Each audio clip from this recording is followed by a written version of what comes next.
Hello दोस्तों, नमस्कार। मैं अखिलेश निषाद आज आपको संसद कार्यवाही के साधन के बारे में बताने जा रहा हूँ।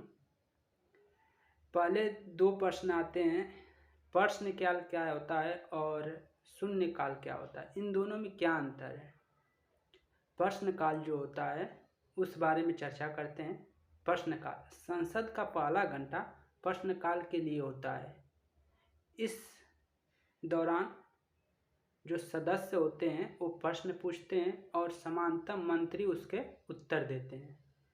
जो प्रश्न होते हैं वो तीन प्रकार के होते हैं: तारांकित प्रश्न, अतारांकित प्रश्न और अल्प सूचना वाले प्रश्न।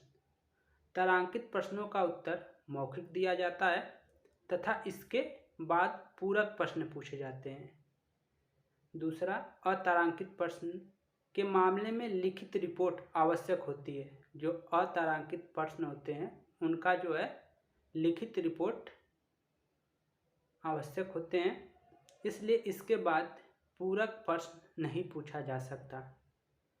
और तीसरा नंबर पे अल्प सूचना के प्रश्न।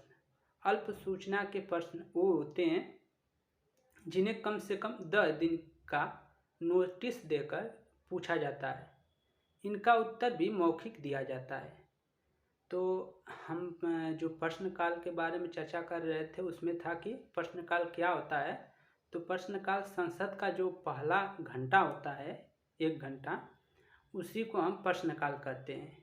इसी दौरान संसद का जो सदस्य होता है वो जो मंत्री होते हैं उनसे क्या करते हैं, प्रश्न पूछते हैं और मंत्री उत्तर देते हैं। ये मौखिक दिया जाता है। तो इस तरह, और जो प्रश्न काल होते हैं उनमें 3 प्रकार के प्रश्न पूछे जाते हैं: तारांकित प्रश्न, अतारांकित प्रश्न और अल्प सूचना वाले प्रश्न।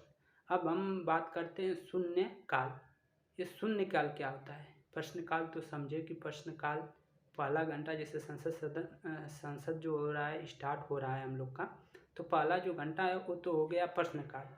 तो ये शून्य काल क्या होता है, इस बारे में भी जान लेते हैं, तो हम लोग का जो है कन्फ्यूजन थोड़ा दूर हो जाएगा। प्रश्नकाल की तरह प्रक्रिया के नियमों का शून्यकाल उल्लेख नहीं है। जैसे प्रश्नकाल की जो जिस तरह की प्रक्रिया है नियमों में, शून्यकाल का उल्लेख नहीं है। इस तरह यह अनौपचारिक साधन है। इसमें ये जो है शून्यकाल, इसमें संसद सदस्य बिना पूर्व सूचना के मामले उठा सकते हैं। इसमें कोई ये नहीं है कि आपको पूर्व सूचना देना या कुछ करना है। इसमें जो भी है चीज़ें हम उठाया जा सकता है शून्यकाल में। शून्यकाल प्रश्नकाल के तुरंत बाद आता है। जैसे प्रश्नकाल है, प्रश्नकाल के तुरंत बाद जो आएगा समय 1 घंटा के बाद, वो क्या होगा, आपका शून्यकाल होता है। और सदन के नियमित कार्यकृत के साथ किया जाता है। जैसे मान लीजिए अभी कार्य स्टार्ट होने वाला है सदन का, तो उसके तुरंत बाद ही अभी कार्य में, मतलब सदन में क्या क्या कार्रवाई की जाएगी, कि किस चीज़ पे बात की जाएगी, वो जो प्रश्नकाल है उसी के तुरंत बाद का जो समय होगा निर्धारित किया जाता है। उसी के तुरंत बाद ही ये चीज़ें हो जाती हैं। इसको दूसरे शब्द में हम कह सकते हैं प्रश्नकाल और कार्यक्रम तय करने के मध्य के समय को शून्यकाल कहते हैं। यहाँ से मेन पॉइंट आप ध्यान दें कि जो प्रश्नकाल है और कार्यक्रम तय करने के मध्य, प्रश्नकाल और मान लीजिए जो कार्यक्रम है उसको तय करने के मध्य के समय को शून्यकाल कहते हैं। संसदीय प्रक्रिया में, जो संसद हमारी है, संसदीय प्रक्रिया में यह नवसार भारत की देन है।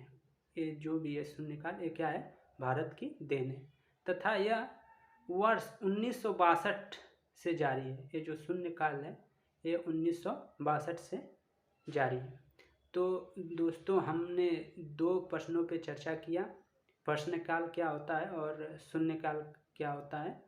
तो प्रश्नकाल जो है वो जो संसद हमारा है, संसद का जो पहला घंटा होता है उसी को हम प्रश्नकाल कहते हैं। और उसके तुरंत बाद जो स्टार्ट होता है, मतलब अभी कार्यक्रम स्टार्ट होने वाला है संसद का, तो उसी के बीच में अभी कार्यक्रम नहीं स्टार्ट हुआ तो थोड़ा सा जो टाइम मिलता है उसी में क्या होता है, शून्यकाल उसी को कहा जाता है। तो इस प्रकार जो प्रश्नकाल है वो पहले आता है, शून्यकाल प्रश्नकाल के तुरंत बाद ही आ जाता है। तो ये चीज़ें परीक्षा में अधिकांश पूछी जाती है, प्रश्नकाल पहले आता है कि शून्यकाल पहले आता है। तो ये चीज़ें ध्यान रखनी है कि प्रश्नकाल जो है पहले आता है। संसद का जो सत्र होता है उसी को 1 घंटे का जो कार्यकाल है वो प्रश्नकाल है। प्रश्नकाल में 3 तरह के क्वेश्चन पूछे जाते हैं, तारांकित प्रश्न, अतारांकित प्रश्न और एक है अल्प सूचना वाले प्रश्न। जो अल्प सूचना वाले प्रश्न हैं उनके लिए 10 दिन पहले ही आपको क्या करना चाहिए, नोटिस दे देना चाहिए, तभी वो प्रश्न पूछे जा सकते हैं। शून्यकाल जो है इसमें किसी मतलब पूर्व सूचना के बिना ही किसी भी मामले पे प्रश्न उठाया जा सकता है शून्यकाल में, ठीक है। और यह जो है भारत की देन कह सकते हैं और ये 1962 से जारी किया गया है। तो ये सब ध्यान दीजिए। धन्यवाद दोस्तों, मैं अखिलेश निषाद होप करता हूँ कि आप लोग को प्रश्नकाल और शून्यकाल के बारे में थोड़ी सी जानकारी मिली होगी।